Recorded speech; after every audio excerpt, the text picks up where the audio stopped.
I calmly folded the dish towel I was holding and smiled at my 32-year-old son Marcus as he explained why I needed to move to the basement of my own home.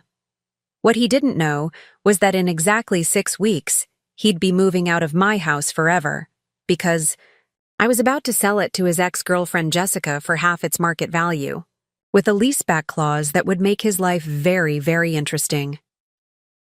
Before we dive into this incredible story of family respect and justice, served ice cold, make sure to hit that like button, drop a comment, telling me what the most disrespectful thing a family member has ever said to you was, and subscribe because you're going to want to see how this plays out. Trust me, this story will restore your faith that sometimes good people do get the last laugh. My name is Margaret Thompson. I'm 70 years old, and this story begins 2 years ago when my world shifted in ways I never could have anticipated.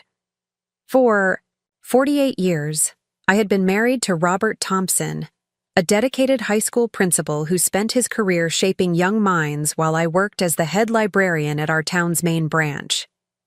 We lived a quiet, meaningful life in the beautiful Victorian home we'd purchased in 1978 in the historic district of Millbrook, Connecticut. But let me be absolutely clear about something from the start. I wasn't just Robert's wife or Marcus's mother. I was a woman with my own accomplishments, my own mind, and my own carefully cultivated expertise that most people, including my own son, never bothered to understand or appreciate. I held a master's degree in library science from Columbia University, graduating summa cum laude in 1976. For 35 years, I managed a staff of 12 librarians at the Millbrook Public Library, transforming it from a dusty repository of outdated books into a vibrant community center that served over 25,000 residents.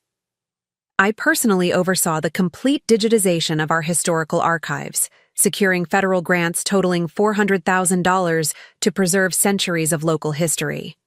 I spoke fluent Spanish and French, had traveled extensively throughout Europe during our summer breaks, and had been quietly managing our family's investments with a level of financial acumen that would have impressed most professional advisors. During my library career, I had developed relationships with book dealers, antiquarian collectors, and literary societies across New England. I understood the value of rare books, historical documents, and period furnishings in ways that extended far beyond sentimental attachment.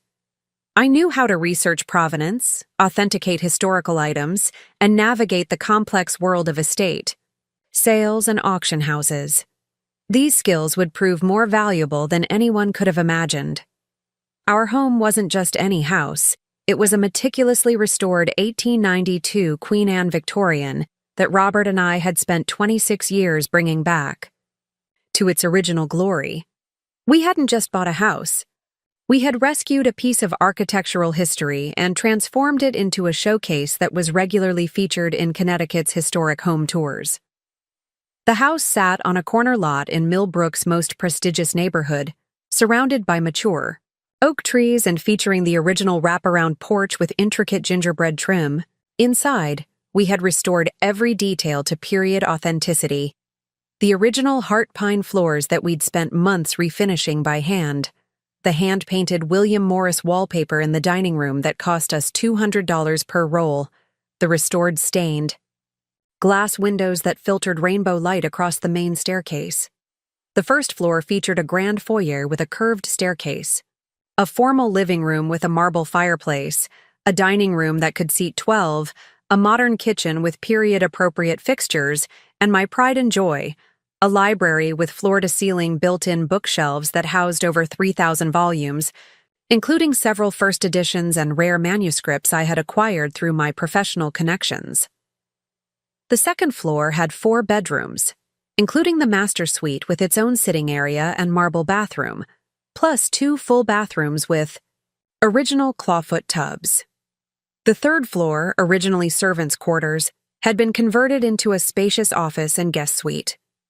Even the basement was finished, with a recreation room, full bathroom, and extensive storage areas. But here's what made this house truly special. Every renovation, every improvement, Every piece of furniture and artwork had been carefully chosen and paid for by Robert and me over nearly 3 decades. We had invested not just our money, but our hearts, our weekends, our vacation time, and our shared vision into creating something beautiful and lasting. More importantly, this house was entirely mine. When Robert passed away 3 years ago after a brief but aggressive battle with pancreatic cancer, he left everything to me in his will without any complications or conditions. The house, our investment portfolio, his teacher's pension, our life insurance policies, all of it became mine to manage as I saw fit. This wasn't an accident or oversight. Robert and I had discussed our estate planning thoroughly with our attorney, Harold Brennan, who had been our friend for over 20 years. Robert insisted that everything go to me because, as he put it, Margaret has been the financial brains of this operation since day one. She'll know exactly what to do with everything we've built together. He was right. I had been the one managing our finances for the last 20 years of our marriage. While Robert focused on his administrative duties at the high school, I had been researching investments, managing our retirement accounts, and making the financial decisions that allowed us to live comfortably while building substantial wealth. The time Robert died, our net worth was approximately $2.3 million. The house was worth $850,000. We had $900,000 in various investment accounts, $400,000 in Robert's pension fund, and $150,000 in life insurance proceeds. We also owned a small rental property in town worth $180,000 that provided steady monthly income. I mention these numbers not to boast, but to establish something important. I was not a poor widow dependent on her son's charity. I was a financially secure, property-owning woman who had spent decades making smart decisions about money and investments. Marcus was our only child, born when I was 38 and Robert was 40. We had tried for years to have children, enduring 3 miscarriages and countless disappointments before Marcus finally arrived. When he did, we poured all our love, attention, and hopes into raising him. Perhaps we poured too much. In retrospect, I can see that we may have shielded Marcus from too many of life's harsh realities, given him too many advantages without requiring enough responsibility in return. But at the time, we were just parents who wanted to give their only child every opportunity to succeed. Marcus was undeniably brilliant. He excelled academically from elementary school through high school, graduating as valedictorian with a perfect SAT score. He received a full scholarship to Yale University, where he studied economics and graduated summa cum laude. During college, he interned at prestigious financial firms and seemed destined for great success. But somewhere during those formative years, particularly during his time at Yale, Marcus developed an attitude that troubled both Robert and me. He began to view success purely in terms of money and status, dismissing careers that involved public service or social contribution as settling for less. He spoke about his classmates who chose teaching, social work, or nonprofit careers with a condescension that made me uncomfortable. "Mom, you don't understand how competitive the world is now," he would say when I expressed concern about his increasingly materialistic worldview. "Nice ideals don't pay for nice things. If you want to have real influence and security, you need to prioritize financial success above everything else." After graduation, Marcus moved to New York City to work at Pemberton and Associates, a mid-tier investment firm.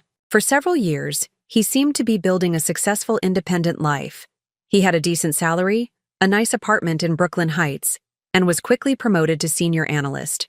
Most importantly, he had a serious relationship with Jessica Chen, a pediatric nurse who worked at Mount Sinai Hospital. I loved Jessica from the moment Marcus brought her home to meet us. She was 28 years old, born to Chinese immigrant parents who had built a successful restaurant business in Queens. Jessica had worked her way through nursing school while helping her family with their restaurant, and she chose pediatric nursing because she genuinely wanted to help sick children and their families navigate medical crises.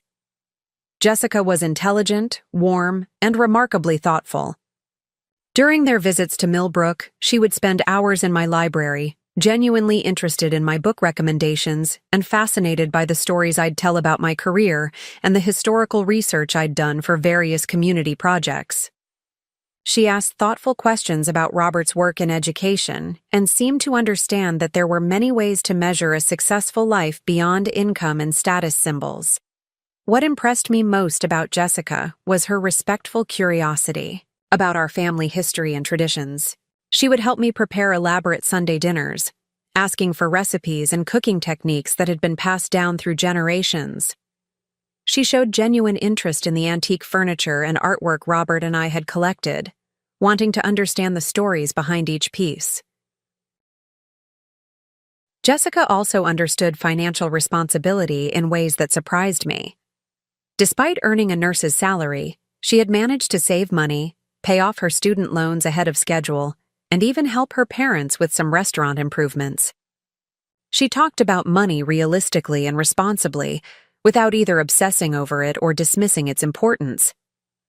During the 3 years she and Marcus dated, Jessica and I developed a relationship that felt genuinely meaningful. She would call me every few weeks just to chat, asking for advice about everything from career decisions to navigating family dynamics with her traditional Chinese parents. When she and Marcus couldn't make it home for holidays, Jessica would still send me thoughtful cards and small gifts that showed she'd been paying attention to my interests. I began to think of Jessica as the daughter I'd never had, and I looked forward to the day when she would officially become part of our family. But something began to change in Marcus during those New York years, and it wasn't for the better. The financial industry culture seemed to reinforce and amplify his worst tendencies toward entitlement and materialism. He started talking about his colleagues' expensive cars, luxury apartments, and exotic vacations with an envy that troubled me. He became increasingly critical of what he saw as other people's limited ambitions and poor financial decisions. During one particularly uncomfortable conversation, Marcus criticized Jessica for choosing to work in a public hospital rather than pursuing opportunities in private practice or pharmaceutical companies. She could be making twice as much money if she'd just think strategically about her career, he said dismissively. But she's too idealistic to understand that helping people doesn't have to mean being poor. Marcus, Jessica isn't poor. She makes a good living doing work that matters to her. Mom, you don't understand what good living means in today's economy. Jessica's salary might seem adequate to you, but it's not enough to support the kind of lifestyle I want to build. What kind of lifestyle is that? The kind where we can afford a house in a good neighborhood, send our kids to private schools, take real vacations, and build actual wealth instead of just getting by. I was troubled by this conversation because it revealed how Marcus was beginning to view relationships in transactional terms. Jessica wasn't just his girlfriend. She was a potential financial partner whose earning capacity was being evaluated against his ambitions. The end came about 6 months after Robert's death, when Marcus called me one evening to announce, quite casually, that he and Jessica had broken up. "What happened?" I asked, genuinely shocked. "You two seemed so committed to each other." "We just grew in different directions," Marcus said with a dismissive tone that immediately raised red flags for me. Jessica's too focused on her idealistic career goals and not enough on building real financial security. Marcus, Jessica has been building a successful career in a field she's passionate about. That seems like exactly the right approach to me. Mom, passion doesn't pay for mortgages or college tuitions. I need someone who understands that real success requires making strategic sacrifices and prioritizing financial growth. Are you saying you broke up with Jessica because she doesn't make enough money? I'm saying I broke up with Jessica because she doesn't share my vision for what our life together could become. She wants to stay in public health nursing, barely making $75,000 a year, working with underprivileged kids who can't even afford to pay for their medical care. She doesn't understand that if you want to build a meaningful life, you need to prioritize financial success. I was appalled. Marcus, $75,000 is a perfectly respectable salary, and Jessica's work helps children who desperately need medical care. How can you dismiss that as meaningless? Because, Mom, respectable isn't enough anymore. The cost of living is skyrocketing, and if you want to have real security and influence, you need to make strategic career decisions. Jessica is choosing to limit her earning potential because of some naive idea about making a difference. Making a difference is what gives life meaning, Marcus. Money is just a tool. That's easy to say when you've never had to worry about competing in today's economy. You and Dad had stable careers with pensions and benefits. My generation has to create our own security, and that requires thinking strategically about every decision. This conversation revealed something about Marcus that genuinely frightened me. He had developed a worldview where human relationships, career choices, and life decisions were evaluated primarily through the lens of financial optimization. The young man who had once volunteered at soup kitchens and tutored underprivileged students had become someone who viewed Jessica's dedication to helping sick children as a character flaw. I stayed in touch with Jessica after the breakup, and she told me a different version of the story. According to her, Marcus had become increasingly controlling about her career decisions, pressuring her to pursue opportunities in pharmaceutical, sales, or private practice that would have doubled her income but required her to abandon the work she found meaningful. Mrs. Thompson, I loved Marcus, but I couldn't build a life with someone who wanted me to become a different person, Jessica told me during one of our phone conversations. He started treating our relationship like a business partnership where my job was to maximize our combined earning potential rather than pursue work that felt important to me. Jessica also revealed that Marcus had been pressuring her to ask her parents for a loan to help him start his own investment firm, using her family's restaurant as collateral. When she refused to risk her parents' business on his entrepreneurial ambitions, Marcus accused her of not being truly committed to their future together.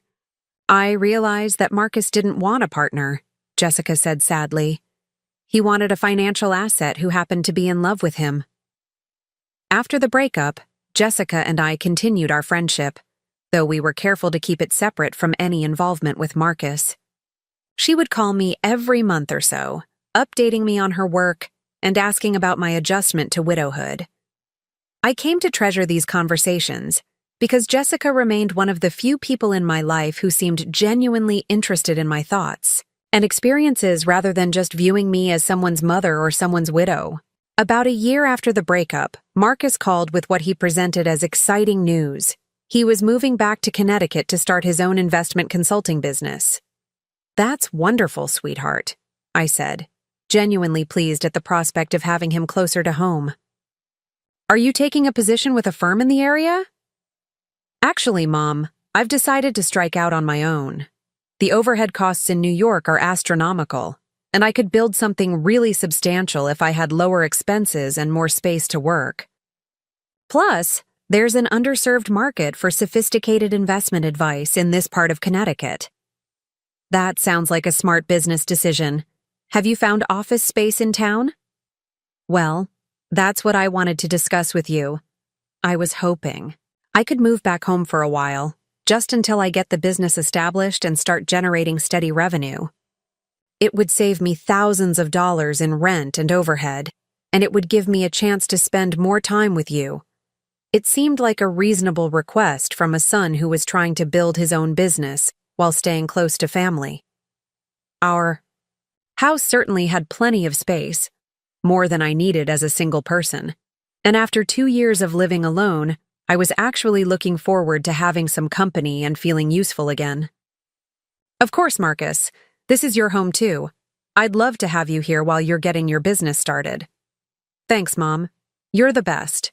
I should probably mention that I'm seeing someone new. Her name is Sarah Mitchell, and she's really special. I think what I didn't expect during those first few months after Marcus moved back home was how quickly he would transition from grateful son to entitled household dictator. It started subtly, with small suggestions about how I could optimize my living situation to better accommodate his new business venture and growing relationship with Sarah Mitchell. Marcus arrived on a crisp October morning with 2 moving trucks, despite having told me he was just bringing a few essentials while he got his business established. I watched from my kitchen window as movers unloaded enough furniture to fill a small apartment, a massive executive desk, multiple filing cabinets, professional-grade computer equipment, a conference table with 6 chairs, and boxes upon boxes of files and office supplies. "Marcus," I said as he directed the movers to carry everything up to what had been Robert's study, "this looks like more than temporary arrangements. I know it seems like a lot, Mom, but I need to create a professional environment for client meetings. Image is everything in the investment business, and I can't afford to look like I'm operating out of my childhood bedroom." It was a reasonable explanation, and I was actually impressed by his apparent seriousness about building a legitimate business. The study had been largely unused since Robert's death.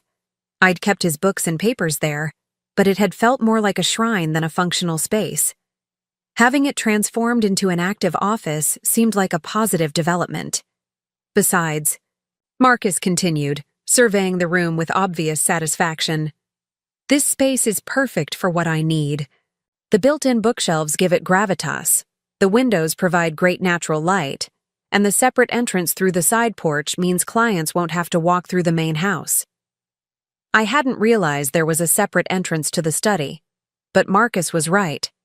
The French doors that opened onto the wraparound porch could indeed provide private access for business visitors.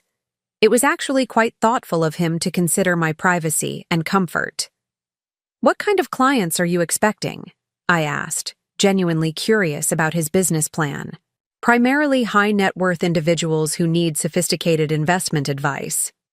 There are a lot of successful professionals in this area, doctors, lawyers, business owners, who have substantial assets but don't have access to the kind of personalized financial planning that the ultra-wealthy take for granted. That sounds like a genuine need in the community." "Exactly. And I have the credentials and connections to provide services that the local Edward Jones and Merrill Lynch offices can't match. I'm planning to focus on alternative investments, tax optimization strategies, and estate planning coordination." Over the following weeks, Marcus transformed Robert's study into an impressive professional office. He had the walls painted a sophisticated charcoal gray, installed professional lighting, and arranged his furniture in a way that created distinct areas for different types of client interactions. The massive executive desk dominated one corner, positioned to take advantage of the garden view, while the conference table created a more collaborative space near the built-in bookshelves. I had to admit, it looked remarkably professional. When potential clients called to schedule appointments, Marcus would give them the side entrance address and direct them to park in the circular driveway, rather than on the street.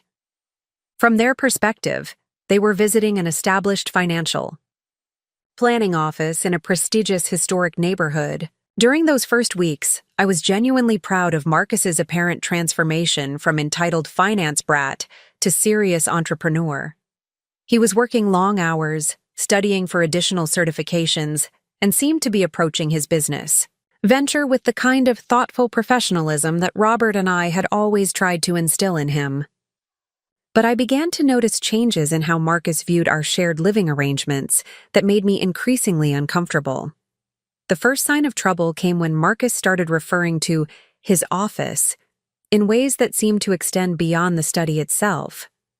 During a phone conversation with a potential client that I happened to overhear, he described his business as being located in a restored Victorian mansion in Millbrook's historic district, without mentioning that he was living with his mother or that the mansion belonged to someone else.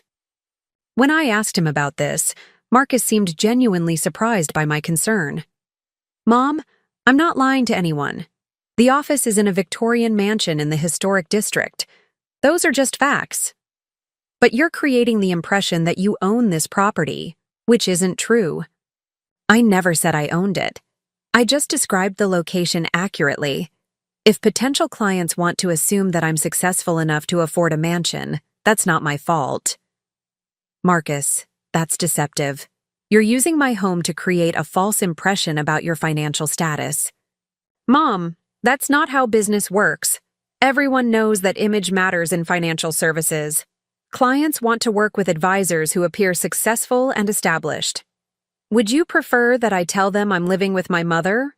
The way he said, "living with my mother," made it sound like something shameful rather than a practical arrangement that was saving him thousands of dollars in rent and overhead. But the office situation was just the beginning of a pattern that would gradually reveal how Marcus really viewed our living arrangement and my role in his life. About 6 weeks after he moved in, Marcus began bringing Sarah Mitchell around regularly. Sarah was 29 years old, blonde, and worked as a marketing coordinator for a luxury real estate firm in nearby Greenwich. She was attractive in a conventional way, well-dressed, and seemed pleasant enough during our initial interactions. But something about Sarah's attitude toward me felt different from the warm, genuine interest that Jessica had always shown. Sarah was polite but distant, treating me more like Marcus's elderly roommate than like his mother or the owner of the home where she was spending time. During their first few visits, Sarah would offer perfunctory greetings and small talk, but she never showed any curiosity about my life, my interests, or my experiences. She didn't ask about the antique furniture or artwork that filled the house, didn't comment on my extensive library, and didn't seem to notice or appreciate the beautiful details that Robert and I had spent decades perfecting. Instead, Sarah's attention was focused entirely on Marcus and his business venture. She would spend their visits in his office, discussing his client development strategies, reviewing his marketing materials, and offering suggestions about how to position his services in the local market.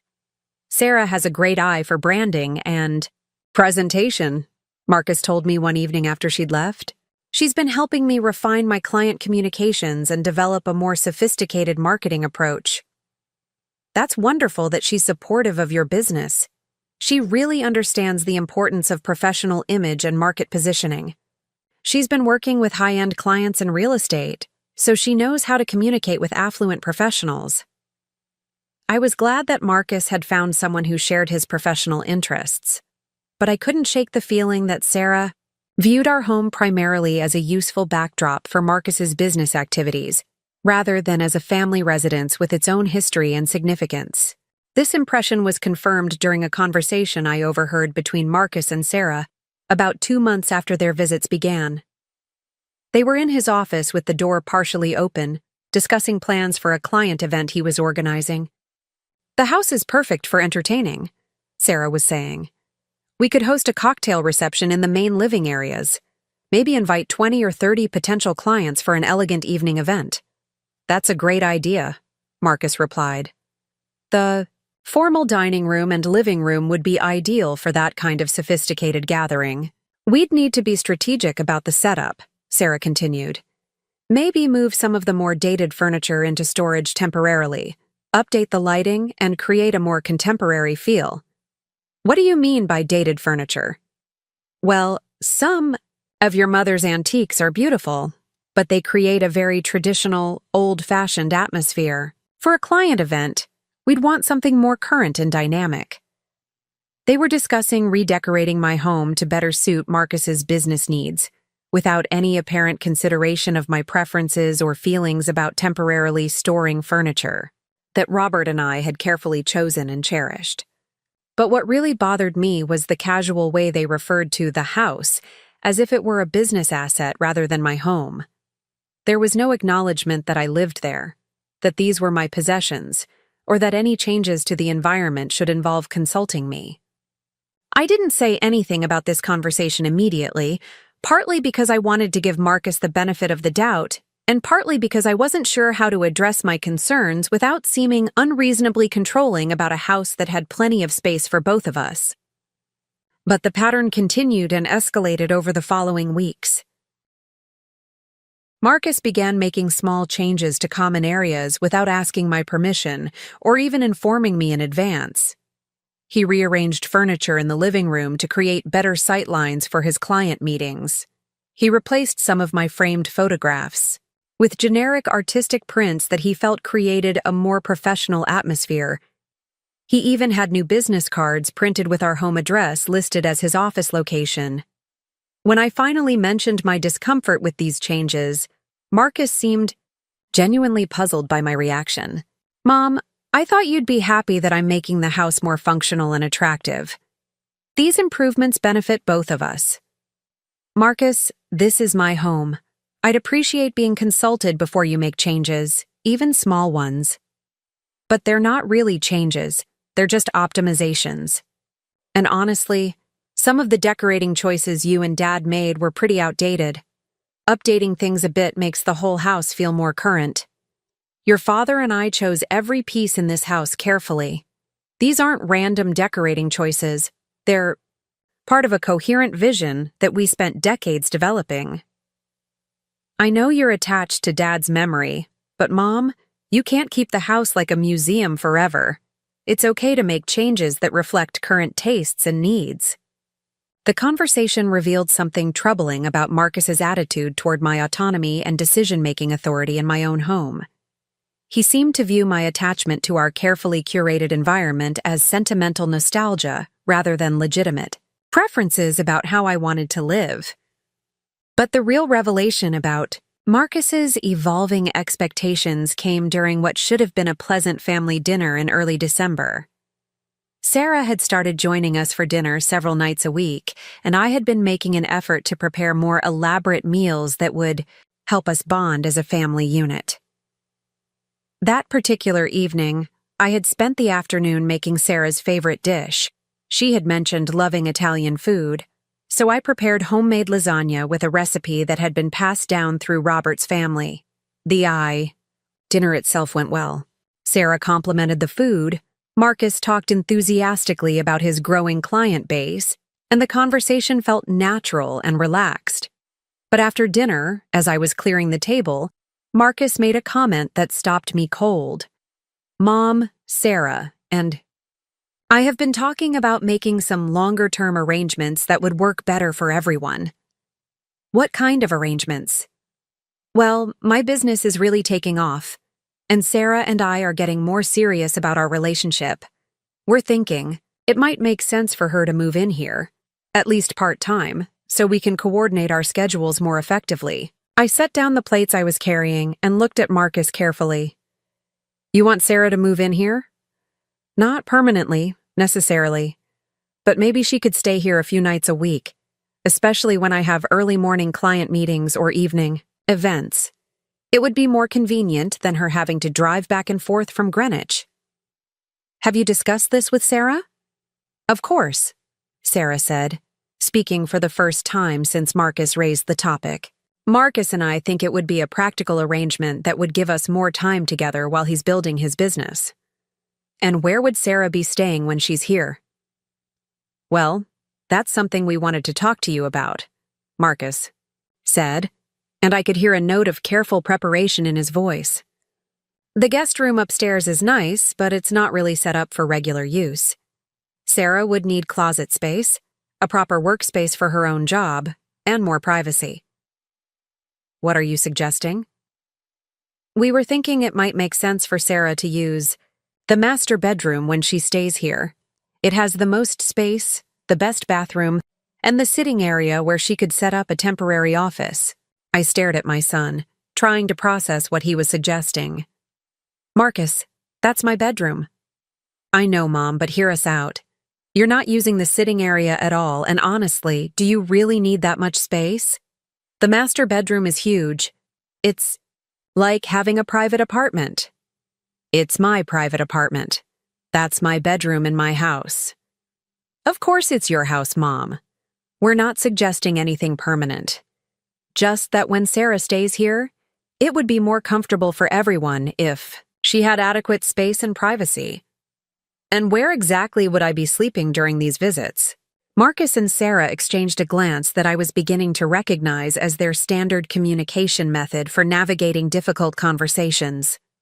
Well, Marcus said carefully, there are several options. The guest room is perfectly comfortable, or there's the daybed in the library, or we could even set up a nice sleeping area in the finished basement. The basement. He was suggesting that I sleep in the basement of my own home so that his girlfriend could have my bedroom. Marcus, are you seriously asking me to give up my bedroom so Sarah can be more comfortable? We're not asking you to give it up permanently, Mom. just to be flexible about sleeping arrangements when Sarah is here. It's a big house. There's plenty of room for everyone to be comfortable. I'm comfortable in my own bedroom, Marcus. But, Mom, think about it practically. Sarah works in luxury real estate, so she's used to high-end environments. The guest room is nice, but it doesn't have the same level of amenities as the master suite. If we want her to feel welcome here, we should offer her the best accommodations we have. I was speechless.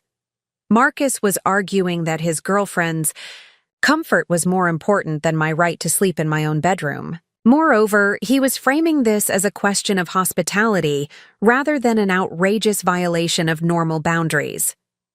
Marcus, in what world is it appropriate to ask your mother to give up her bedroom for your girlfriend? Mom, you're making this sound much more dramatic than it is. We're talking about practical arrangements that would work better for everyone involved. How would this work better for me? Well, you'd have more privacy when Sarah is here. And honestly, the master bedroom is probably more space than you really need. Wouldn't it be nice to have a cozier, more manageable living situation? He was suggesting that being displaced from my own bedroom would somehow benefit me by forcing me into a cozier living arrangement. The audacity was breathtaking.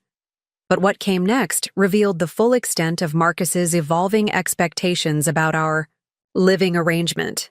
Besides, Sarah added, it would give Margaret a chance to experience different parts of the house. Maybe she'd discover that she actually prefers one of the other rooms.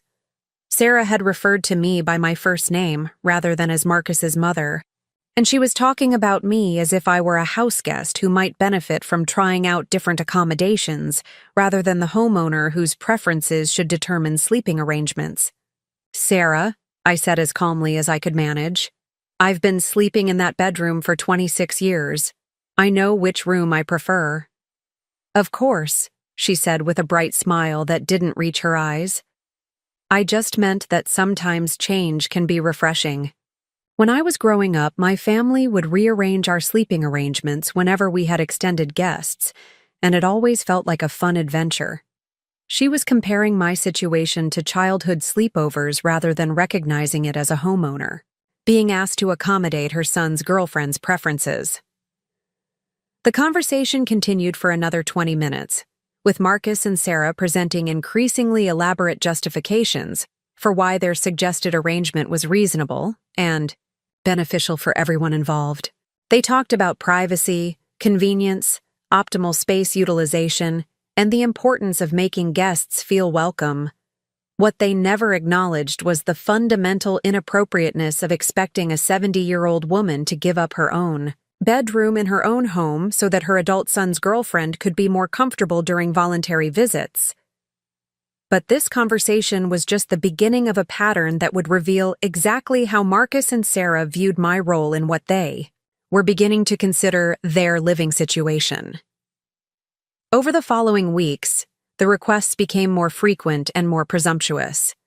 Marcus asked if Sarah could store some clothes in the spare closet in my bedroom. Sarah wondered if she could use my bathroom's soaking tub because the guest bathroom only had a shower. Marcus suggested that Sarah could set up a workspace in my sitting area since I wasn't using it during the day. Each request was presented as reasonable and temporary, but collectively they amounted to a systematic takeover of my private space by people who seemed to believe that my comfort and preferences were less important than their convenience. But perhaps most troubling was the way they had begun to talk about the house itself. During conversations about Marcus's business growth and their relationship plans, they would refer to our space and our needs as if they were co-owners rather than guests in my home. We're going to need to think about long-term arrangements, Marcus said during one particularly presumptuous conversation. If my business continues growing at this rate, we'll need more space for client meetings and administrative work. What kind of arrangements? Well, we could finish the basement as additional office space, or maybe convert the third floor into a proper apartment for Sarah when she's here. Marcus, you're talking about major renovations to my house. Not major, Mom, just optimizations. That would make the space work better for everyone's needs. Whose needs exactly? All of our needs. You'd benefit from having a more functional house, I'd have better facilities for my business, and Sarah would have a proper place to stay when she's here. The word when had gradually been replaced by while, suggesting that Sarah's presence was becoming less temporary and more permanent than originally discussed. But the most revealing conversation happened in late December, when Marcus and Sarah were discussing their plans for New Year's Eve. "We could host a party here," Sarah suggested. "Invite some of Marcus's clients and maybe some of my colleagues from the real estate firm." "That's a great idea," Marcus replied. "This house is perfect for entertaining, and it would be a good opportunity to showcase the business in an elegant setting." "We'd need to be thoughtful about the guest list and the setup," Sarah continued. "Maybe 40 or 50 people, with catering and professional bartending. And we could use the whole first floor: living room, dining room, library, even the conservatory." They were planning to host a business party for 50 people in my home without asking my permission or even informing me that they were considering such an event. When I asked about their plans, Marcus seemed surprised that I wasn't automatically enthusiastic about the idea. "Mom, it would be great for the business, and you'd enjoy meeting some interesting people. Everyone who works in luxury services around here is sophisticated and cultured." "Marcus, I wasn't invited to plan this party. I was told about it. Of course you're invited to plan it, Mom. We'd love your input on menu selection and decorating ideas." "That's not what I meant. I meant that you're planning to host a party in my home without asking if I wanted to have a party." "But Mom, why wouldn't you want to have a party? You used to love entertaining when Dad was alive." "I loved entertaining when your father and I planned events together for people we wanted to spend time with. This is different." "How is it different?" "You're asking me to let you use my home as a venue for your business networking event. I'm asking you to let us host a party that would benefit everyone involved. You'd meet interesting people. I'd advance my business relationships, and Sarah would get to experience the house in a more social setting." Once again, Marcus was framing his request as something that would benefit me rather than acknowledging that he was asking for a significant favor that would require me to open my home to 50 strangers for his professional purposes. But what really bothered me was the assumption underlying all of these conversations, that my preferences, comfort, and autonomy were negotiable in service of Marcus's business needs and relationship goals. During all of these escalating requests and presumptions, I found myself thinking more and more often about Jessica Chen. Not just because I missed her warmth and genuine interest in my life, but because I was beginning to understand what she had meant when she described feeling like Marcus wanted her to become a different person to suit his ambitions. I was experiencing something similar. Marcus seemed to want me to become a more accommodating, less autonomous version of myself. Someone who would happily sacrifice her comfort and preferences to support his vision of success and domestic convenience. But unlike Jessica, I wasn't a young woman trying to build a life with someone I loved. I was a 70-year-old homeowner who had every right to determine how my own house was used and who was welcome in my own bedroom. The question was, what was I going to do about it?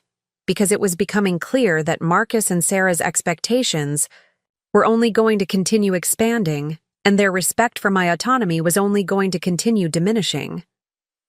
But what they didn't know was that while they were planning their future use of my house, I had been having some very interesting conversations with some very unexpected people. Conversations that were about to change the entire dynamic of our living arrangement in ways that neither of them could possibly have anticipated.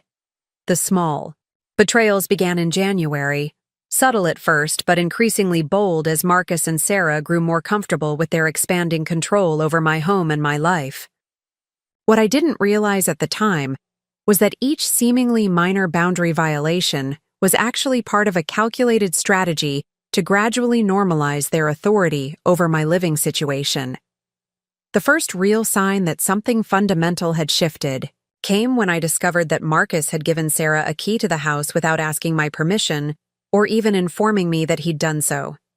I found out quite by accident on a Tuesday morning when I was returning from my weekly grocery shopping trip. As I pulled into the driveway, I saw Sarah's silver BMW parked in what had always been my designated spot near the kitchen entrance. This was unusual because Sarah typically visited in the evenings or on weekends when Marcus was home, and it was only 10 a.m. on a weekday. When I entered through the front door, since my usual entrance was blocked by Sarah's car, I could hear voices coming from the kitchen. Sarah was on the phone, clearly conducting some kind of business call, while what sounded like coffee brewing and dishes clinking suggested she was making herself quite comfortable. "No, the Hartwell property won't work for them," she was saying as I approached the kitchen. "The client specifically requested something with more grandeur, more old-world elegance.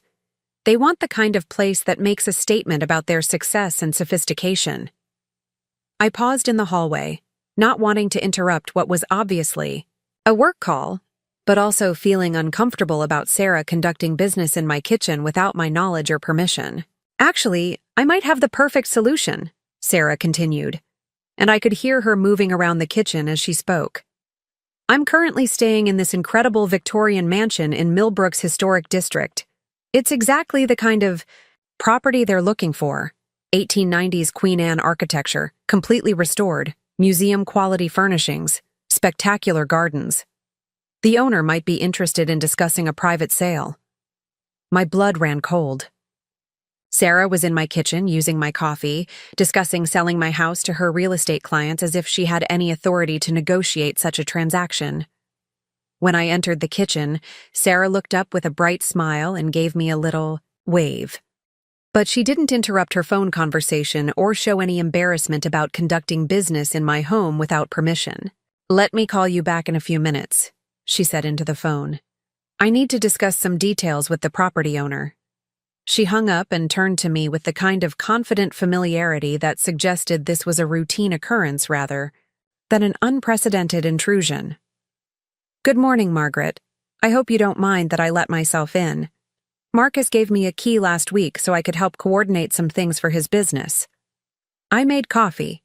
Your espresso machine is absolutely wonderful." There were several layers of presumption in this casual explanation that left me momentarily speechless. Marcus had given her a key without consulting me. She had used that key to enter my home when I wasn't there. She was conducting her own business calls from my kitchen, and she had just offered to help sell my house to strangers. "Sarah," I said as calmly as I could manage, "I wasn't aware that Marcus had given you a key." "Oh, I hope that's okay. It just makes things so much more convenient for coordinating schedules and handling business logistics. Sometimes Marcus has early client meetings and I need to be here to help with setup or catering coordination." "Catering coordination?" "Well, Marcus has been hosting more client meetings here, and sometimes that involves providing refreshments or even full meals. It's much easier if I can arrive early to handle the arrangements without having to wait for Marcus to let me in." This was the first I'd heard about client meetings in my home involving catering, and I was beginning to understand that Marcus and Sarah had been making arrangements about my property that went far beyond what I'd been told. "And the phone call I just overheard?" "Oh, that," Sarah laughed as if it were perfectly amusing. "One of my clients is looking for exactly this kind of property, and I couldn't help thinking how perfect your house would be for them. They're a lovely couple from Manhattan. He's a successful hedge fund manager, and she's an art dealer.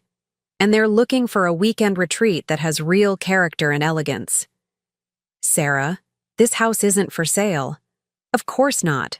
I wasn't suggesting that you'd want to sell. I was just thinking that if you ever did consider it, I could probably get you an amazing price. Properties like this are incredibly rare, and my clients are willing to pay premium prices for the right place." The way she phrased this, "if you ever did consider it," suggested that she was planting seeds for future conversations rather than making a one-time comment. She was positioning herself as someone who could facilitate a profitable transaction should I ever decide to sell my home. But what really bothered me was the casual assumption that she could evaluate my house as a potential listing, discuss it with clients, and present herself as having some kind of relationship with the property owner that would enable her to negotiate a sale. Sarah, I need to be clear about something.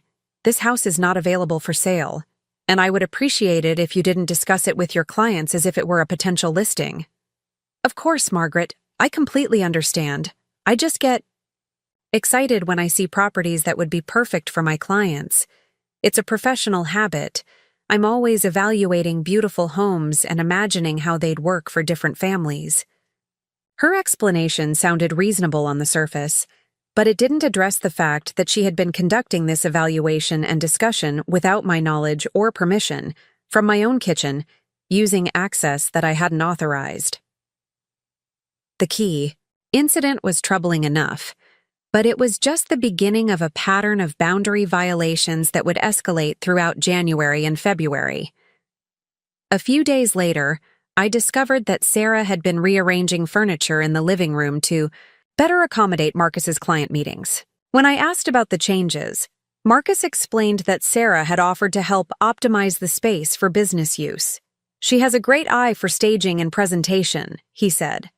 Some of the furniture arrangements were creating awkward traffic flow for client meetings, so Sarah suggested some improvements that would make the space more functional. Marcus, I would have preferred to be consulted before furniture was moved. But Mom, they're just minor adjustments that make the room work better.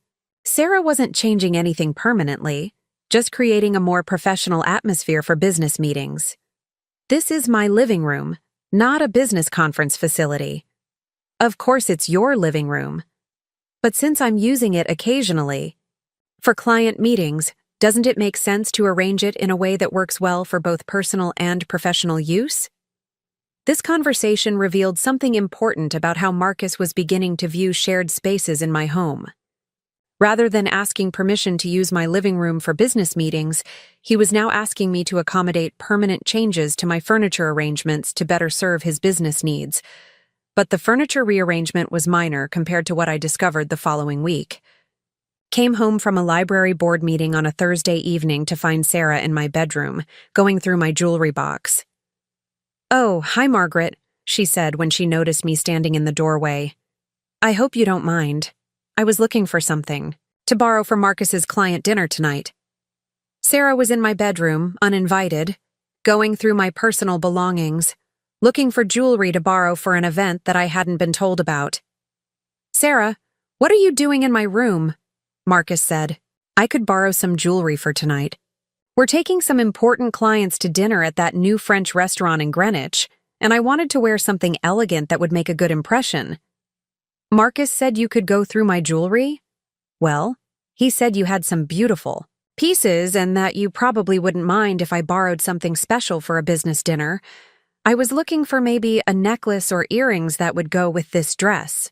She gestured to a sophisticated black cocktail dress that she was wearing, clearly an expensive piece that looked appropriate for high-end business entertaining. But the issue wasn't her attire or even her desire to borrow jewelry. The issue was that she was going through my personal belongings in my private bedroom without my permission. "Sarah, I need you to leave my room immediately."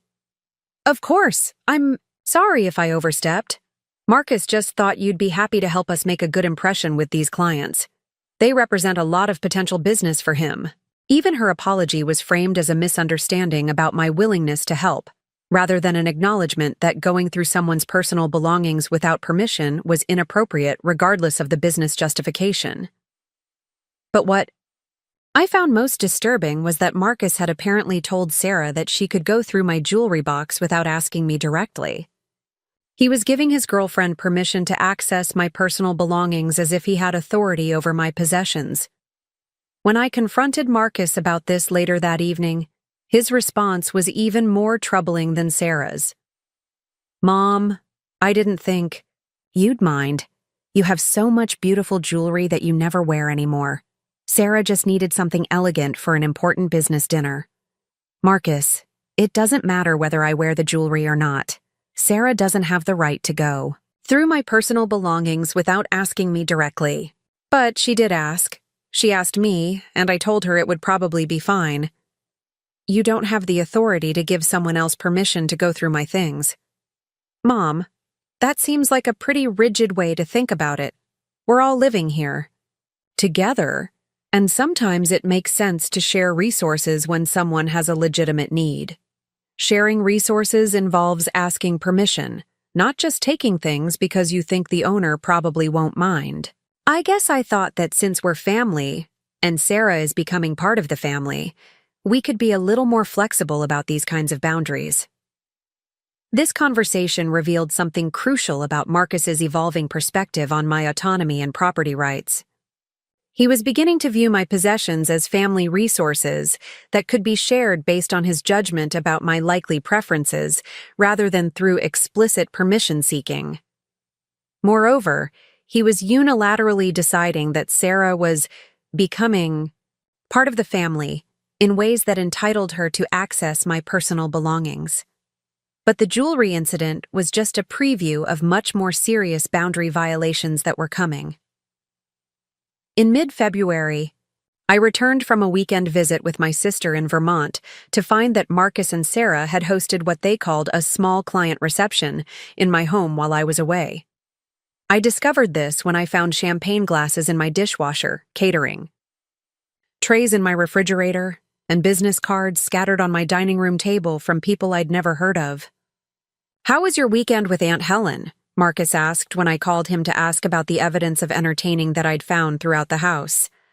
"Marcus, did you have a party here while I was gone?" "Not a party exactly, just a small client reception, about 20 people.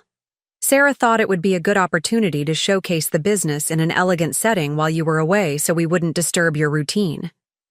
"You hosted a business event in my home without asking my permission?" "Mom, I thought you'd appreciate that we waited until you were out of town so it wouldn't inconvenience you. And honestly, I was planning to ask. But your trip came up suddenly. And I didn't want to bother you with details when you were trying to spend quality time with Aunt Helen." "Marcus, having events in my home without my permission isn't considerate. It's a violation of my property rights." That seems like a pretty extreme way to characterize it. "We took excellent care of everything, hired professional catering and cleaning services, and made sure the house was in perfect condition when you returned." That's not the point. The point is that this is my home, and I have the right to know about and approve any events that happen here. Of course you do. I just thought that in this case, since it was a business necessity and you were going to be away anyway, it made sense to handle it independently rather than bother you with logistics. Once again, Marcus was framing his boundary violation as consideration for my convenience rather than acknowledging it as a fundamental breach of respect for my autonomy and property rights. But what I learned over the following days made the situation even worse. Sarah had apparently been telling people at the reception that she and Marcus were managing the property for me, creating the impression that they had some kind of official role in overseeing my home and its use.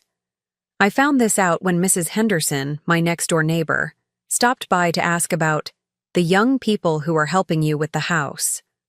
"What? Young people?" I asked. "The lovely young woman who introduced herself as your property manager at the party last weekend.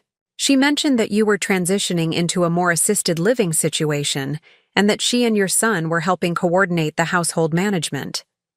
Sarah had told my neighbors that I was transitioning into assisted living and that she was my property manager. She had created a completely false narrative about my living situation and her role in my life. When I confronted Marcus about this, he initially tried to downplay the significance of Sarah's comments.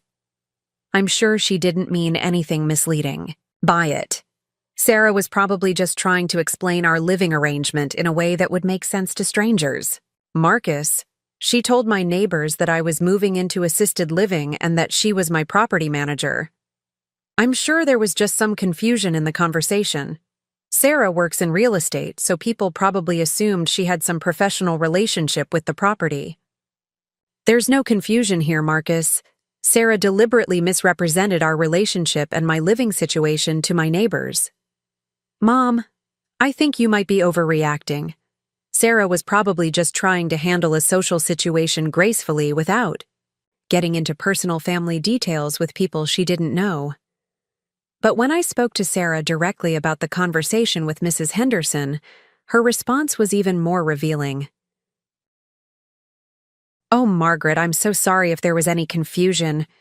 I was just trying to avoid getting into personal details about family arrangements.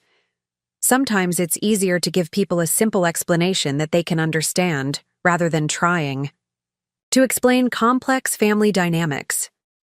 "What complex family dynamics?" "Well, the fact that you're getting older and Marcus is helping you maintain this big house. People understand the concept of family members stepping in to help with property management as parents age. Sarah, I don't need help maintaining this house, and Marcus isn't managing my property." "Of course not. I just meant that from an outside perspective, it might look like that kind of arrangement. I was trying to give your neighbors a framework for understanding why Marcus and I were hosting an event here." Sarah was suggesting that the natural assumption for anyone observing our living situation would be that I was too old to manage my own property and that Marcus was taking over household responsibilities. She was normalizing a narrative about my decline and dependence that bore no relationship to reality. But perhaps most troubling was her assumption that she had the right to craft explanations about my life and living situation to my own neighbors, without consulting me or caring whether those explanations were accurate. The pattern of boundary violations continued to escalate throughout February. Sarah began storing clothes in my bedroom closet without asking. Marcus started scheduling client meetings during times when I'd be using common areas, then suggesting that I might be more comfortable in my room while business was being conducted. Sarah rearranged my kitchen to better accommodate the catering for Marcus's client events. Each individual incident was presented as reasonable and temporary, but collectively they amounted to a systematic takeover of my home by people who seemed to believe that my comfort and preferences were less important than their convenience and business needs. But the most revealing incident came in early March, when I overheard a phone conversation between Marcus and someone he was clearly trying to impress, potentially a major client or business partner. I was in my library, reading quietly, when Marcus's voice carried through the French doors that connected my library to his office. He was speaking more loudly than usual, with the kind of performative confidence that suggested he was trying to project success and authority. "The business has been growing faster than we anticipated," he was saying. "We've had to expand our facilities significantly to accommodate new clients and services." This was an interesting characterization of his rent-free operation out of my home study. "The office space is perfect for our needs. We're located in a historic Victorian mansion that provides exactly the kind of prestigious atmosphere that high-net-worth clients expect. The property includes multiple meeting areas, entertainment, facilities, and all the amenities necessary for sophisticated client services." He was describing my home as if it were his business facility, using language that suggested ownership or control rather than a temporary arrangement with his mother. "We're actually considering expanding further," Marcus continued. "The property has excellent potential for additional office space and client entertainment areas. We're looking at finishing some additional square footage in the basement level and possibly converting the third floor into executive meeting facilities." Marcus was discussing major renovations to my home as if they were his business decisions to make. He was telling someone, presumably a client or investor, that he was planning to finish my basement and convert my third floor into business facilities. "The location is ideal for our target clientele," he continued. "Millbrook is exactly the kind of prestigious community where successful professionals want to conduct their financial planning. Being based in a historic mansion gives us credibility and gravitas that you can't get from a generic office building." The conversation continued for another 10 minutes, with Marcus describing his facilities, his expansion plans, and his prestigious location as if my home were his business property, rather than a temporary arrangement that depended entirely on my continued goodwill. But what came next was even more shocking. "Actually, we're in the process of securing more permanent arrangements for the property," Marcus said. "The current situation has been working well as a temporary solution, but we're looking at formalizing our occupancy to better support long-term business growth." Formalizing occupancy. Marcus was telling someone that he was working on securing permanent rights to my property for his business use. The owner is elderly and has been very accommodating about our needs, but we want to make sure we have stable, long-term access to the facilities as the business continues expanding. He was describing me as an elderly property owner who had been accommodating about his business needs, as if I were a landlord he was negotiating with rather than his mother who was providing him with free housing and office space. When the call ended, I sat in my library for a long time trying to process what I had heard. Marcus wasn't just using my home for his business. He was actively working on securing permanent rights to it. He was describing me to business contacts as an elderly property owner rather than his mother. And he was making plans for major renovations and expansions without any intention of consulting me about whether I wanted my home converted into his business facility. That evening, I decided to have a direct conversation with Marcus about what I had overheard and what his actual intentions were for our living arrangement. Marcus, I overheard part of your business call today, and I'm concerned about some of the things you were discussing. Oh? What specifically? You were talking about expansion plans for the house and formalizing your occupancy arrangements. What did you mean by that? Marcus looked uncomfortable for the first time since he'd moved back home. I was just discussing potential scenarios with a business partner. Nothing concrete. What kind of scenarios? Well, if the business continues growing, we'll need to think about long-term space requirements. I was just explaining our current situation and some possible future options. Marcus, you told someone that you were working on securing permanent arrangements for this property. I may have gotten a little ahead of myself in trying to sound established and forward-thinking. You know how business conversations are. Everyone wants to sound like they have everything figured out. Are you actually working on formalizing your occupancy here? Not exactly working on it, no. But Mom, I have been thinking that it might make sense to discuss some kind of longer-term arrangement that would work for both of us. What kind of arrangement? Well, my business is really taking off, and it's clear that this location is perfect for what I'm doing. Maybe we could work out some kind of formal agreement that would give me security for business planning while also providing you with some income from the property.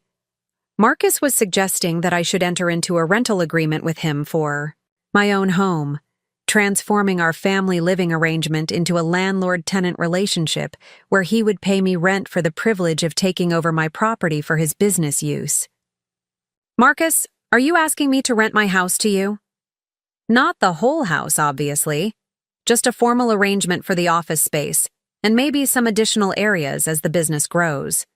It would be good for both of us. You'd have rental income, and I'd have the security of knowing my business location is stable. And what areas would be included in this rental arrangement?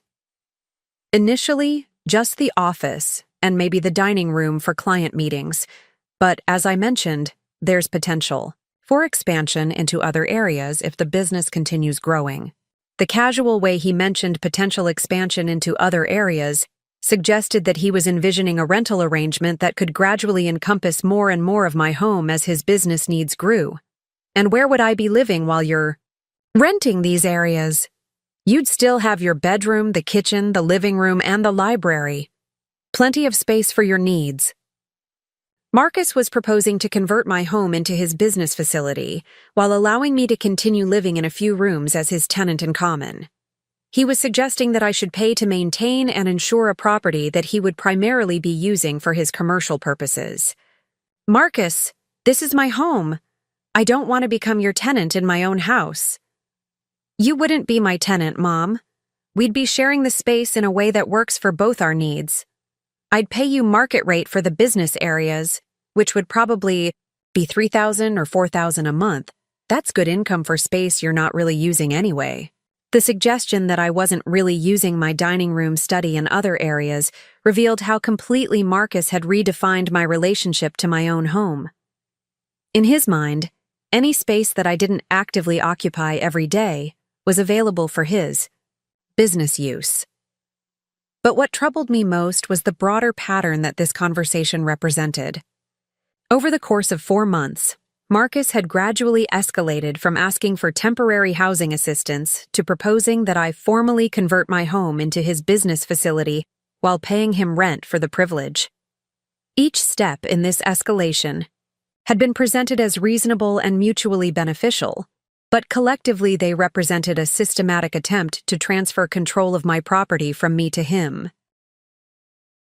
And throughout this entire process, Sarah had been encouraging and facilitating these boundary violations, while positioning herself as an increasingly permanent part of the household. I was beginning to understand that Marcus and Sarah had been implementing a deliberate strategy to gradually normalize their control over my home and my life. They weren't just being inconsiderate or presumptuous. They were systematically working to establish themselves as the primary occupants and decision-makers, while reducing me to the role of accommodating elderly relative who should be grateful for their management of her affairs. But what they didn't know was that while they were busy planning my gradual displacement from my own home, I had been making some phone calls of my own.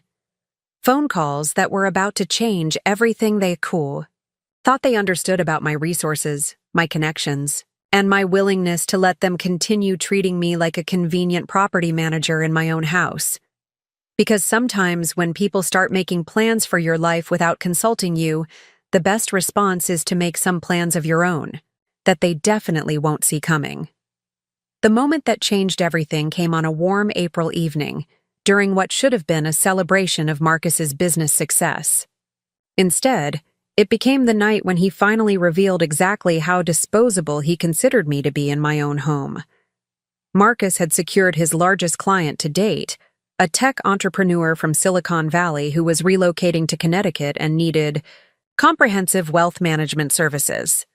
This client represented potentially millions in assets under management, and Marcus was understandably excited about landing such a significant account. "Mom, this is it," he had told me that morning. "This client could establish my firm as a major player in the regional market. If I can deliver exceptional service for him, he'll refer other high-net-worth individuals from his network." I was genuinely happy for Marcus's success, despite my growing concerns about his methods and attitude. Whatever our personal conflicts, I wanted him to succeed professionally, and I understood that building a client base in the competitive financial services industry required dedication and strategic thinking. "That's wonderful, Marcus. You've worked hard to build the business." "I really have. And Sarah's been incredible through this whole process. She's helped me understand how to position services for luxury clients, how to create the right atmosphere for high-level business relationships. I'm glad she's been supportive. Actually, that's what I wanted to talk to you about. This client is coming for dinner tomorrow night. Just him, his wife, Sarah, and me. It's a casual evening, but it's also the most important business dinner I've ever hosted. Of course, I'll make sure to stay out of your way and let you handle everything professionally." "Well, actually, Mom, Sarah and I have been talking, and we think it might be better if you weren't here tomorrow evening." I looked at my son carefully, trying to understand what he was suggesting. "You want me to leave my own home so you can have a business dinner?" "It's not that we want you to leave exactly. It's just that this is such a crucial business opportunity, and we want to control every aspect of the evening to make sure it goes perfectly." "And my presence would prevent it from going perfectly?" Marcus looked uncomfortable, but he pressed forward with what was clearly a conversation he and Sarah had planned in advance. "Mom, you have to understand how these high-level business relationships work. Image and presentation are everything. This client is used to dealing with successful, sophisticated professionals who have a certain lifestyle and social presence. And what does that have to do with me?" "Well, honestly, having my 70-year-old mother present at a business dinner might create the wrong impression about my independence and professional status." I stared at my son, trying to process what he was saying. He was asking me to leave my own home because my presence would damage his professional image. "Marcus, are you telling me that you're embarrassed by me?" "It's not about embarrassment, Mom. It's about creating the right business atmosphere. This client needs to see me as an established, independent professional, not as someone who's still living with his mother. But you are living with your mother, in your mother's house. I know that, and you know that.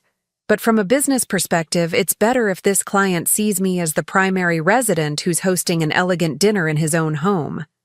The word his hung in the air between us. Marcus was asking me to disappear from my own home so that he could pretend to be its owner for the purpose of impressing a business client. Marcus, this is my house. I'm not going to pretend otherwise to help you deceive a client. You wouldn't be pretending anything, Mom. You'd just be not present. Sarah and I can handle the dinner, and you could have a nice evening out. Maybe visit Aunt Helen or go to dinner with some of your library friends. You want me to leave my home and find somewhere else to spend the evening so you can use my house to impress a client. I want us to work together to make sure this business opportunity is successful. This client could change everything for my firm, Mom. The revenue from managing his portfolio could allow me to expand, hire staff, maybe even rent proper office space eventually. The promise of proper office space eventually was clearly meant to suggest that my displacement would be temporary. That if this business dinner went well, Marcus would be able to afford his own place and I could have my home back.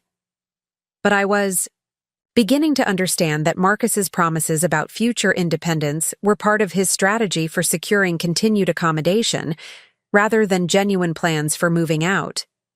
Marcus, I understand that this is an important business opportunity, but asking me to leave my own home so you can pretend to be its owner is completely inappropriate. Mom, you're making this much more dramatic than it needs to be. I'm asking you to be flexible about one evening so that we can both benefit from a successful business outcome. How would I benefit from you lying to a client about whose house this is?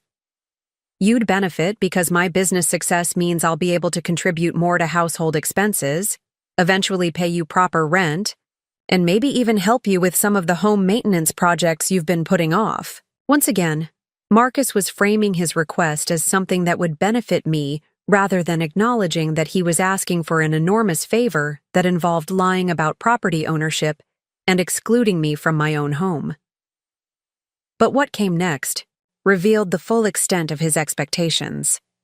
Besides, Marcus continued, Sarah's been talking to some of her real estate contacts, and there might be some interesting opportunities for you to consider. What kind of opportunities? Well, you know how Sarah mentioned that one of her clients was interested in a property like this? She's been doing some research, and apparently there's a real market for historic homes in this area. You could probably get $1.2 or $1.3 million for this place if you marketed it properly. My stomach dropped. Marcus wasn't just asking me to leave for one evening. He was suggesting that I should sell my house entirely. Marcus, I don't want to sell my house. But Mom, think about it practically. This house is way too big for one person. The maintenance costs are enormous, and you're not really using most of the space anyway. You could sell it for a substantial profit and buy something smaller and more manageable. Like what? Like a nice condo, or maybe one of those senior living communities with activities and social opportunities. You'd have much less responsibility and probably be happier around people your own age. Marcus was suggesting that I should sell the home Robert and I had spent 26 years restoring, take the proceeds, and move into a senior living facility so that he could... What? Continue using my former home for his business? Marcus, what? Would happen to your business if I sold the house?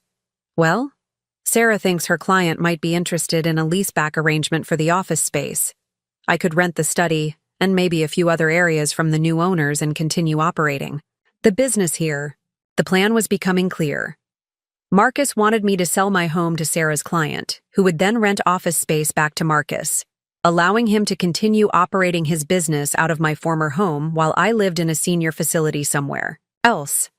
I would give up my house, my independence, and my community connections so that Marcus could maintain his business location and Sarah could earn a real estate commission. Marcus, that's the most ridiculous proposal I've ever heard. Why is it ridiculous? You'd get market value for the house, I'd have secure business facilities, and everyone would benefit from the arrangement. I would benefit by losing my home. And moving into a senior facility? You'd benefit by having substantial liquid assets and no maintenance responsibilities. Mom, you're 70 years old. Don't you want to simplify your life and enjoy your retirement instead of worrying about property management? Marcus was suggesting that homeownership was a burden I should be happy to escape, rather than an asset and source of independence that I had every right to maintain. But what came next was even worse. Actually, Marcus said, there's something else Sarah and I wanted to discuss with you about tomorrow night's dinner. What else? Well, if you do decide to stay home, we'd need you to be really careful about how you present yourself in our living situation. What do you mean? We'd need you to let me handle all the hosting duties and avoid mentioning that you own the house. If anyone asks about our relationship, it would be better to say that you're staying here temporarily while I manage the property. Marcus was asking me to lie about owning my own home and to pretend that he was managing my property, rather than living in it rent-free. Marcus, you want me to tell people that you're managing my property? Not managing exactly, but maybe just avoid getting into specifics about ownership and financial arrangements. It's better for business relationships if clients see me as the established resident rather than getting into complicated family dynamics. There's nothing complicated about the fact that I own this house and you're living in it. But from a business perspective, it's simpler if clients see me as the primary resident who's in control of the environment where we're conducting business. I stared at my son, this man I had raised to be honest and respectful, who was now asking me to lie about my own property ownership to help him deceive a business client. Marcus, I'm not going to lie to strangers about owning my own home. Then maybe it really would be better if you went out for the evening. We could tell them you're traveling or visiting family or just busy with your own social commitments. We were back to Marcus asking me to leave my own home. But now, with the added element of his willingness to lie about my whereabouts to support his deception about property ownership. The conversation continued for another 30 minutes, with Marcus presenting increasingly elaborate justifications for why his business success required me to either disappear from my own home or lie about my relationship to it. But the final straw came when Sarah joined the conversation and revealed the full scope of their expectations. Margaret, she said with that bright, confident smile I had come to recognize as her standard approach to difficult conversations. Marcus and I have been thinking about this situation from all angles, and we really think tomorrow night could be the beginning of some positive changes for everyone. What kind of changes? Well, if this dinner goes well and Marcus lands this major client, it would prove that the business can succeed at this location. That might open up some interesting possibilities for formalizing our arrangement here. What kind of arrangement? Marcus. Could start paying you fair market rent for the office space and entertainment areas. You'd have guaranteed income from the property, and we could all settle into a more permanent situation that works for everyone's needs. Sarah was describing a scenario where Marcus's business success would lead to him paying me rent to live in my own home, while I accepted a subordinate role as his landlord, rather than the homeowner. And if I'm not interested in becoming Marcus's landlord? Well, Sarah said, exchanging a glance with Marcus, that's where some of the other opportunities I mentioned might be relevant. Such as? I've been doing some research on comparable properties in the area, and I think we could get you an excellent price for this house. Probably $1.3 million, maybe more if we market it correctly. And then what? Then you'd have substantial assets to work with. You could buy a lovely condo or choose from some really nice assisted living facilities. There's a beautiful place in Greenwich that specializes in cultured, educated seniors. They have art classes, book clubs, organized travel, all sorts of activities that might be more engaging than maintaining this big house by yourself. Sarah was describing my future living arrangements as if she and Marcus had been appointed to make decisions about my life and housing situation. Sarah, I don't want to move to an assisted living facility. Of course you don't want to think about it now. But Margaret, You have to be realistic about the future. You're 70 years old, living alone in a house that's way too big for your needs. Wouldn't it be better to make these transitions while you're still healthy and able to enjoy new experiences? I'm perfectly healthy and I enjoy living in my own home. But for how much longer? What happens if you get sick or have an accident? Or just can't manage the physical demands of maintaining this property? Wouldn't it be smarter to plan ahead rather than wait for a crisis? Sarah was suggesting that my age automatically made me a candidate for assisted living, regardless of my actual health, competence, or preferences. Sarah, I'm not interested in selling my house or moving to a facility. I understand why you'd resist the idea, Marcus said. But Mom, you have to think about this logically. You're going to have to make these decisions eventually. Wouldn't it be better to do it now, when you can get maximum value for the house and have time to find the perfect new living situation? And what about your business? If I sell the house, where would you operate from? Well, like I mentioned, Sarah's client might be interested in a leaseback arrangement, or I could use the success from this client to secure proper office space somewhere else. Or, Sarah added, depending on the buyer, there might be opportunities for Marcus to continue using the space as a property manager or caretaker, while the new owners use it primarily as a weekend retreat. The plan was becoming even clearer. They wanted me to sell my house to someone who would hire Marcus to manage it, allowing him to continue living in my former home while I moved to a senior facility. I would lose my house, my independence, and my community connections while Marcus maintained his lifestyle, and Sarah earned a substantial real estate commission. So let me understand this, I said as calmly as I could manage. You want me to leave my home tomorrow night so Marcus can pretend to own it for a business dinner. If that goes well, you want me to either become Marcus's tenant in my own house, or sell the house entirely and move to assisted living so that Marcus can continue operating his business here under new ownership. Mom, you're making it sound much more calculated than it is, Marcus said.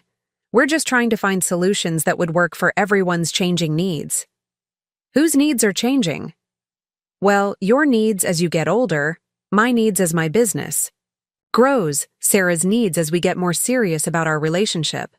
What about Sarah's needs? Sarah and I are talking about getting engaged, Marcus announced, as if this were happy news that I should be excited about, rather than another complication in an already impossible situation.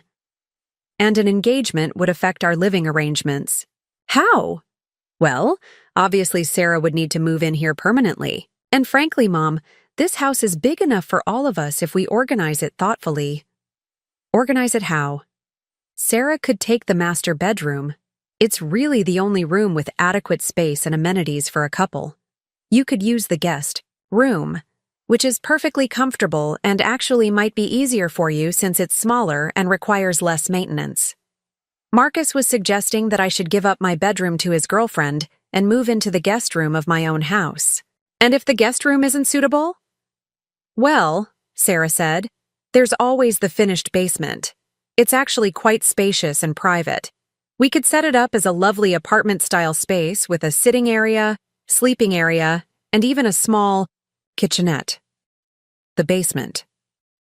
Sarah was suggesting that I should move to the basement of my own house so that she and Marcus could take over the main living areas.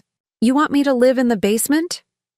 Not live in the basement exactly, Marcus said quickly. Just use it as your primary space while Sarah and I use the upstairs for our needs. You'd still have access to the whole house, of course. When would I have access to the whole house?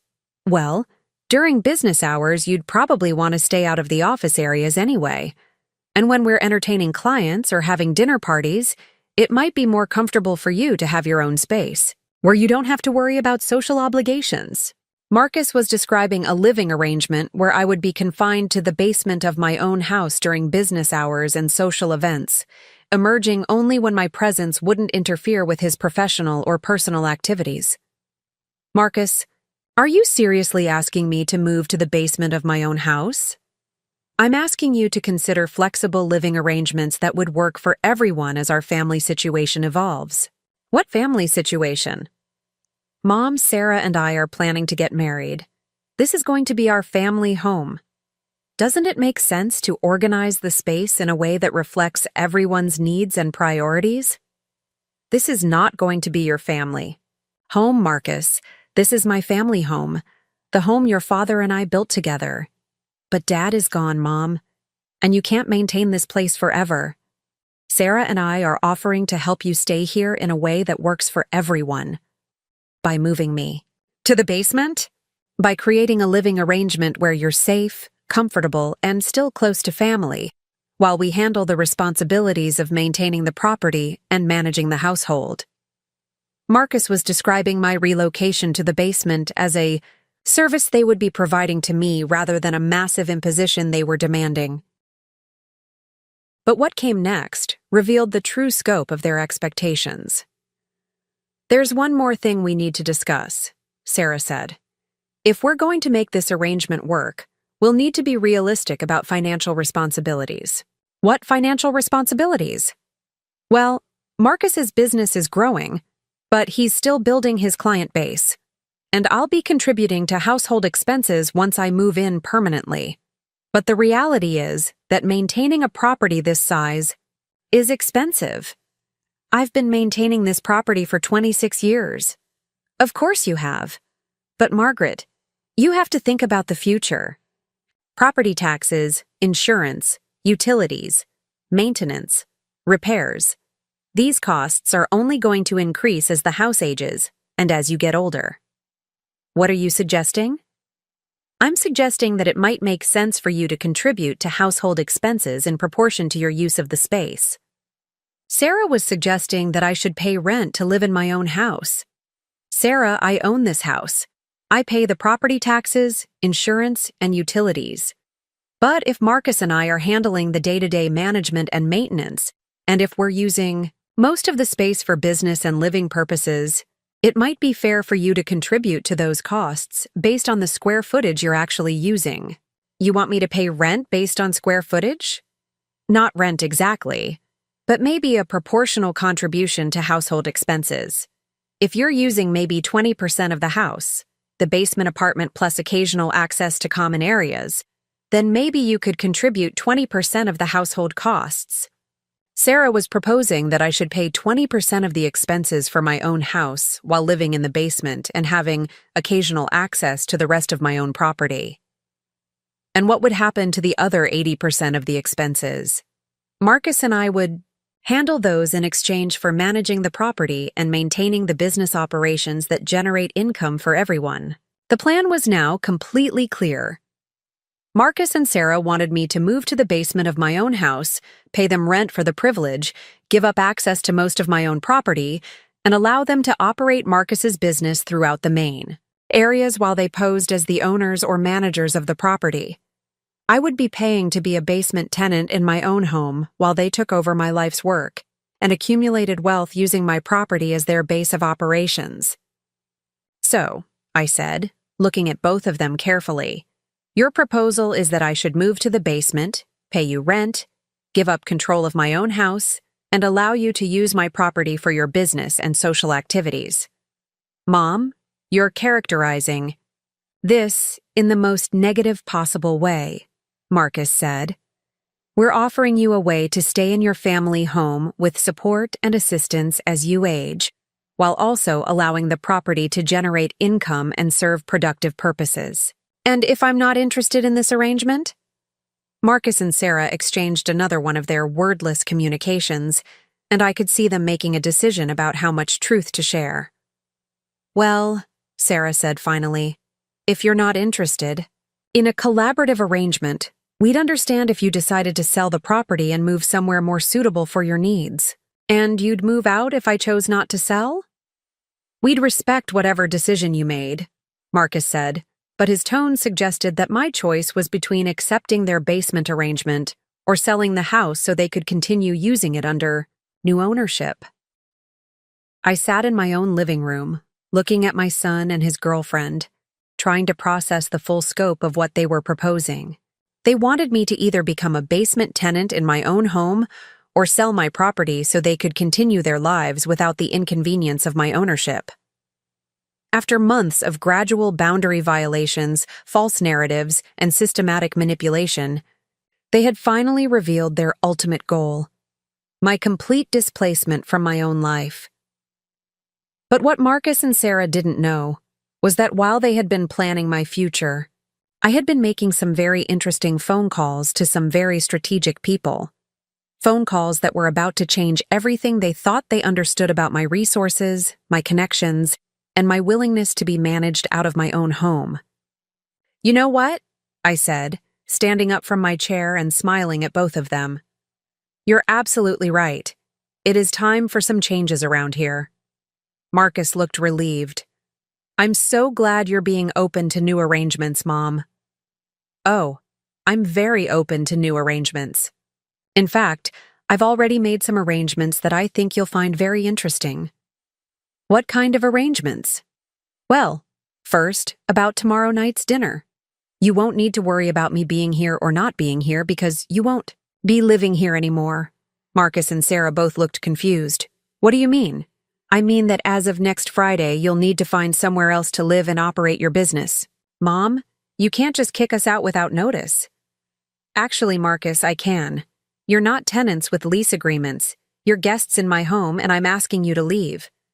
"But what about my business? My clients? The dinner tomorrow night? You'll need to figure out alternative arrangements. I'm sure there are plenty of actual office spaces available for rent in the area." "Mom, this is crazy. You can't just destroy my business because you're upset about living arrangements." "I'm not destroying your business, Marcus. I'm reclaiming my home. Your business is your responsibility to maintain." "But where will we go?" "That's not my problem to solve. You're adults who should be capable of finding your own housing." Sarah finally found her voice. "Margaret, this seems like a very extreme reaction to what was just a conversation about future possibilities." "Sarah, this isn't a reaction to one conversation. This is a response to months of boundary violations, lies, manipulation, and increasingly outrageous demands culminating in your suggestion that I should pay rent to live in my own basement. We were just exploring options. No, you were implementing a strategy to take control of my home and my life while making me pay for the privilege. But here's what you didn't know while you were making your plans." I walked to my desk and pulled out a folder that I had been keeping ready for exactly this moment. "What's that?" "This is a purchase and sale agreement for this house, signed, sealed, and ready to close next Friday."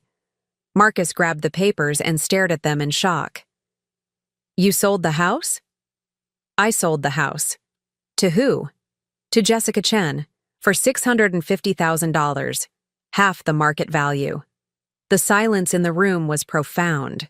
Marcus and Sarah were staring at the purchase agreement as if it were written in a foreign language. "Mom, you can't sell this house for half its value. That's financial insanity." "Actually, Marcus, I can sell my house for whatever price I choose to whoever I choose. And I chose to sell it to someone who will appreciate it and treat it with respect. But why Jessica, and why so cheap?" "Because Jessica offered to buy it with a very special leaseback arrangement. I'll be renting the entire house back from her for $500 per month for the rest of my life, with a guaranteed right to remain here as long as I want." "You're going to be Jessica's tenant?"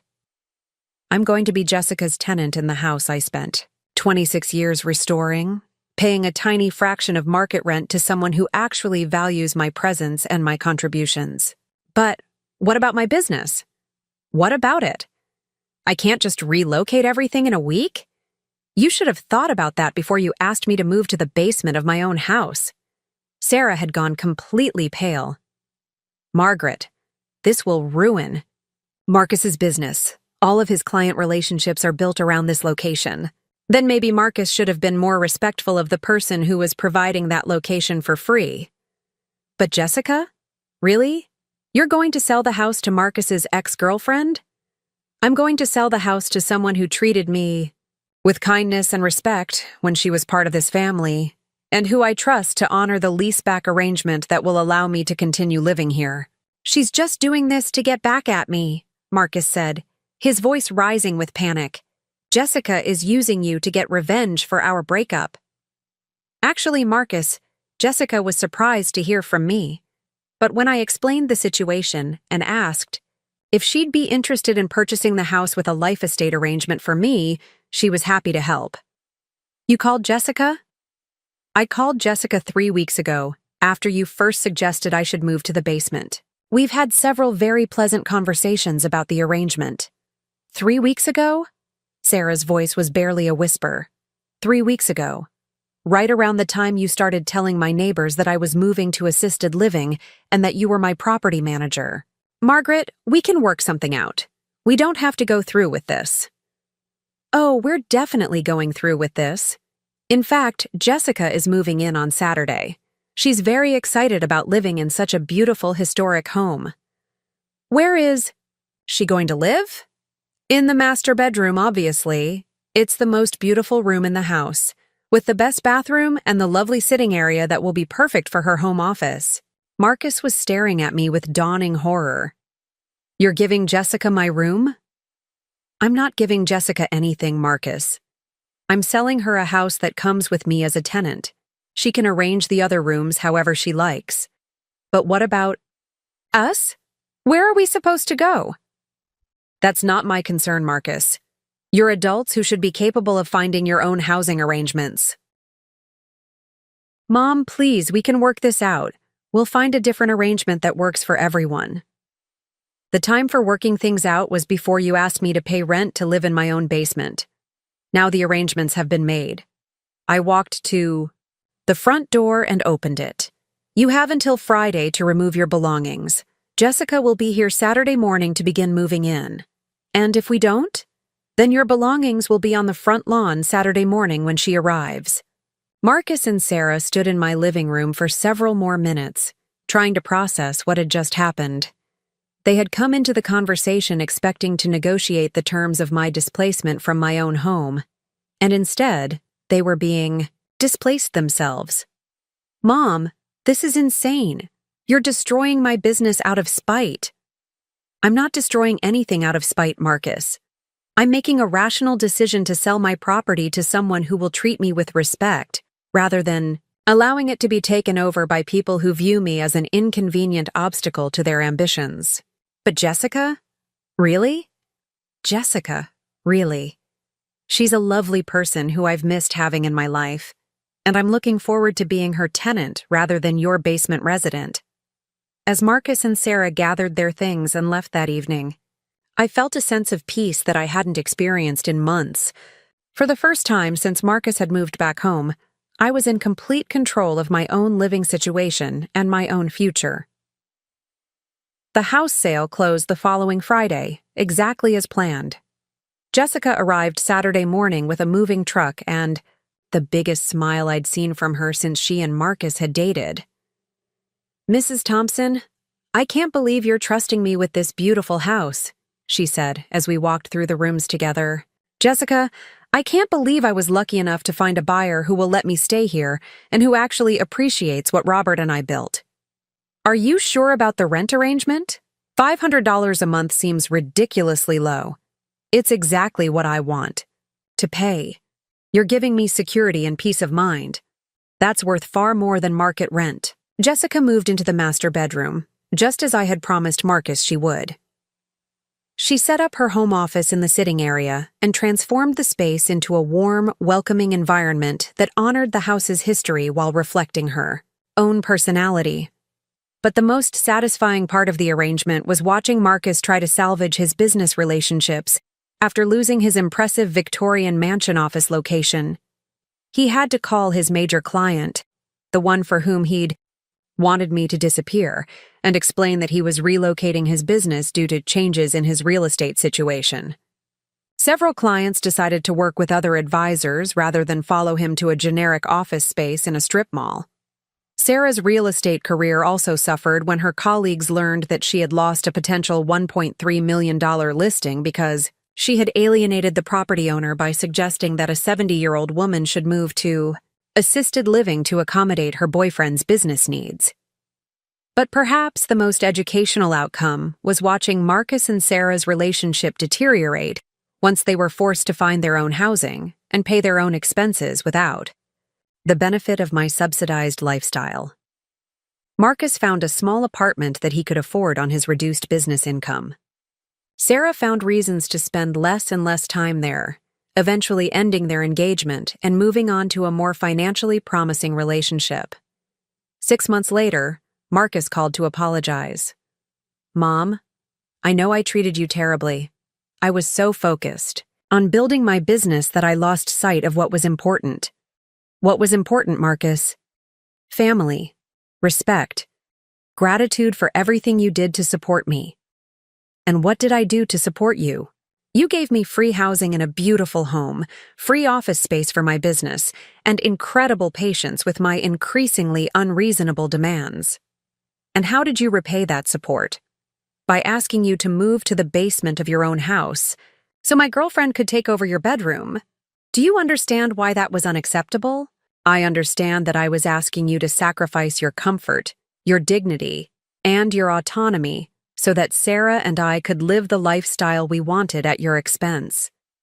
"And do you understand why I chose to sell the house to Jessica? Because she treats you with the respect and kindness that I should have been showing you all along." It was a good apology, and over time, Marcus and I rebuilt our relationship on a foundation of mutual respect rather than his assumption that he was entitled to my resources and accommodation. Jessica turned out to be the perfect homeowner and housemate. She appreciated the house's history, maintained its beautiful features, and created a living arrangement where we both had privacy and independence while enjoying each other's company. She also became the daughter I'd never had, someone who genuinely valued my opinions, enjoyed our conversations, and treated me as a respected elder rather than a burdensome dependent. Most importantly, Jessica understood that respect isn't something you negotiate or earn through manipulation. It's something you give to people because they deserve it, and something you require from others because you deserve it. Sometimes the best response to people who try to manage you out of your own life is to show them exactly who has the real power to make decisions. And sometimes the most satisfying justice is watching people who took you for granted learn exactly what they lost when they decided you weren't worth treating well. Marcus learned that lesson perfectly, and I learned that sometimes the best thing that can happen is discovering who your real family is, the people who value your presence rather than viewing it as an inconvenience to be managed. The basement is now Jessica's yoga studio, and I'm still sleeping in my own bedroom, in my own house, paying $500 a month rent to someone who actually deserves to be here. What would you have done in my situation? Drop your thoughts in the comments below. And if this story of family boundaries and justice served cold resonated with you, make sure to like this video and subscribe for more incredible stories of people who turned the tables on those who underestimated them. Because remember, it's never too late to reclaim your power.